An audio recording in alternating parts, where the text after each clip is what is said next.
തൃശൂരിലെ എംപിയും കേന്ദ്രമന്ത്രിയുമായ സുരേഷ് ഗോപിക്കെതിരെ രംഗത്തെത്തിയ മുൻ എംപി പ്രതാപന്റെ ചീട്ട് കീറിയിരിക്കുകയാണ് നിലവിൽ. അദ്ദേഹം ചില വോട്ടർ പട്ടികയിലെ ക്രമക്കേട് ചൂണ്ടിക്കാട്ടിയാണ് സുരേഷ് ഗോപിക്കെതിരെ തൃശൂർ സിറ്റി പോലീസ് കമ്മീഷണർക്ക് പരാതി നൽകിയത്.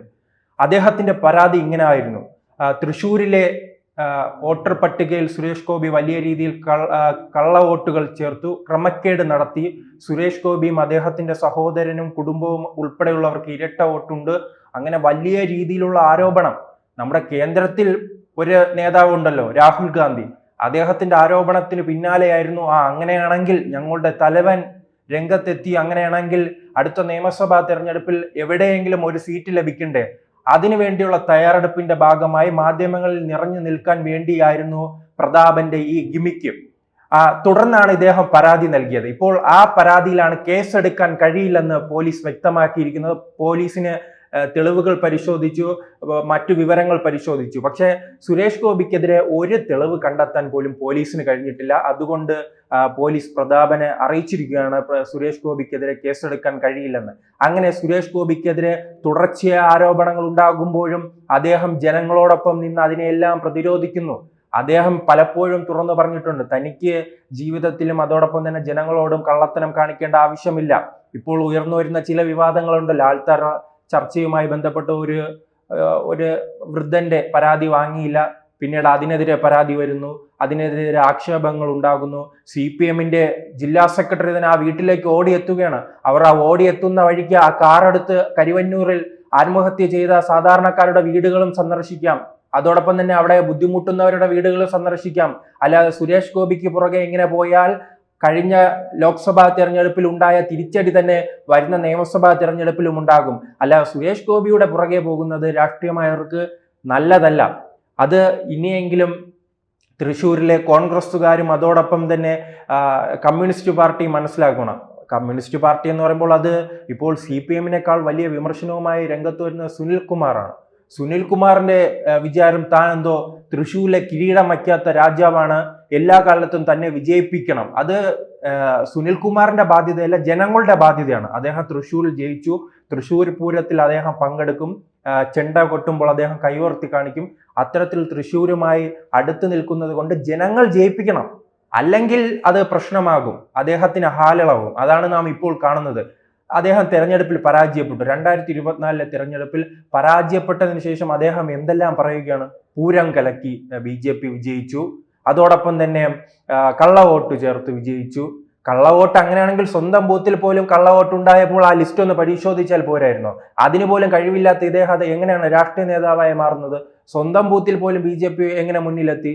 അപ്പോൾ ഈ വീട്ടിലെ നാട്ടിൽ ബന്ധുക്കൾ കാണുമല്ലോ, പാർട്ടി പ്രവർത്തകർ കാണുമല്ലോ, അവരോട് ചോദിക്കാമായിരുന്നല്ലോ, എന്താ നിങ്ങൾ പരിശോധിക്കാത്ത? അതിന് പോലും തയ്യാറാകാതെ സുരേഷ് ഗോപിയെതിരെയാണ് അദ്ദേഹം രംഗത്ത് വന്നിരിക്കുന്നത്. എന്തായാലും നിരന്തരം പല കേസുകൾ അദ്ദേഹത്തിനെതിരെ വന്നു.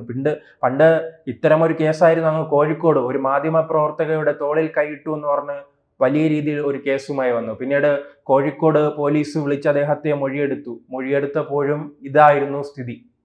അങ്ങനെ ഇത്തരം അദ്ദേഹത്തെ തുടർച്ചയായി തന്നെ വേട്ടയാടുന്നത് ഈ എല്ലാ കാലത്തും BJP മാറ്റി നിർത്താമെന്ന് അവർ കരുതിയിരുന്നെങ്കിൽ, കാരണം ക്രോസ് ഔട്ട് ചെയ്ത് പരാജയപ്പെടുത്തുന്ന ഒരു രീതി ഉണ്ടല്ലോ, നാം അത് നേമത്ത് കണ്ടിട്ടുണ്ട്, മഞ്ചേശ്വരത്ത് കണ്ടിട്ടുണ്ട്, പാലക്കാട് കണ്ടിട്ടുണ്ട്, അങ്ങനെ പല മണ്ഡലങ്ങളിൽ, വട്ടിയൂർക്കാവ് കണ്ടിട്ടുണ്ട്. വട്ടിയൂർക്കാവിൽ 2016 ഇലക്ഷനിൽ കുമ്മനം പരാജയപ്പെട്ടതിനെ കുറിച്ച് അന്ന് CPM നേതാക്കൾ തന്നെ തുറന്നു പറഞ്ഞിട്ടുണ്ടല്ലോ. അത് BJPയെ പരാജയപ്പെടുത്താനായി ക്രോസ് ഔട്ട് നടന്നതായി അവർ തുറന്ന് സമ്മതിച്ചിട്ടുണ്ട്.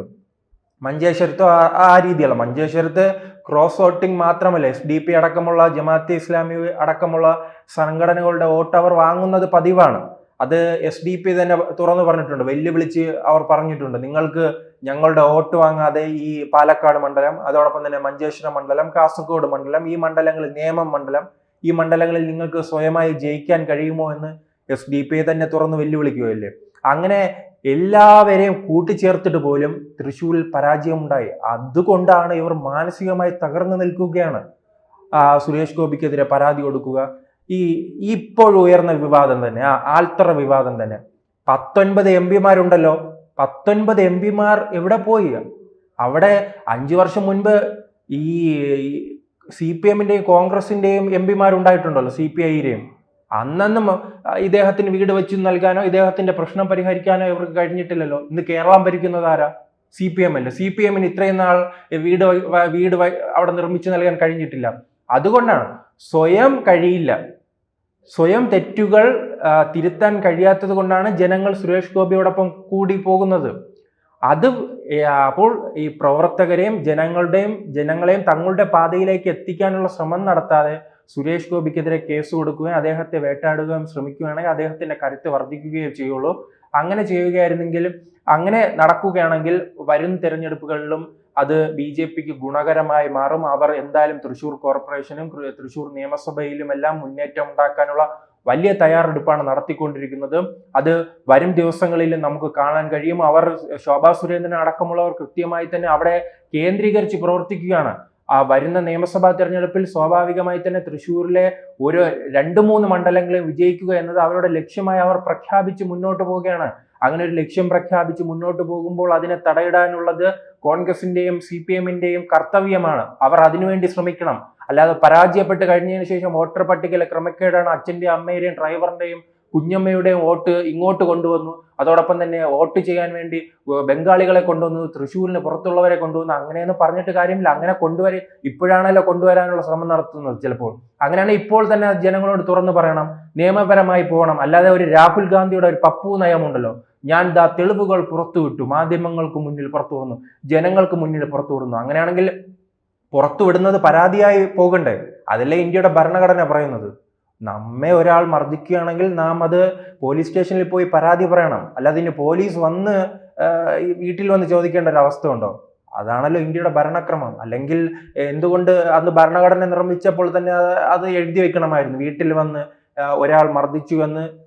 അതെങ്ങനെ അറിയാൻ കഴിയും? അല്ലെങ്കിൽ കാത്തിരിക്കണമല്ലോ, അന്വേഷണം നടത്തി കാത്തിരിക്കണം. ഒരാളെ മർദ്ദിച്ചു എന്ന് നാം മനസ്സിലാക്കി പോലീസ് വീട്ടിൽ വന്ന് പരാതിയെടുത്ത് ആ പ്രതിയെ അറസ്റ്റ് ചെയ്യണം എന്ന രീതിയിലുള്ള എന്തെങ്കിലും അത് ആദ്യം തന്നെ ഭരണഘടനയിൽ മാറ്റാമായിരുന്നു. അല്ലെങ്കിൽ കഴിഞ്ഞ UPA ഭരണകാലത്ത് തന്നെ അത്തരം നിയമ ഭേദഗതികൾ കൊണ്ടുവരാമായിരുന്നല്ലോ. അതിനൊന്നും കഴിഞ്ഞിട്ടില്ല. എല്ലാ കാലത്തും 10-60 കൊല്ലം ഭരിച്ച കോൺഗ്രസ് പാർട്ടി ഭരണഘടന നിർമ്മിച്ച കോൺഗ്രസിന് അതിൽ വലിയ സ്വാധീനമുണ്ടല്ലോ. പിന്നീട് അവർ 60 കൊല്ലം അവർ ഭരിക്കുകയും ചെയ്തു.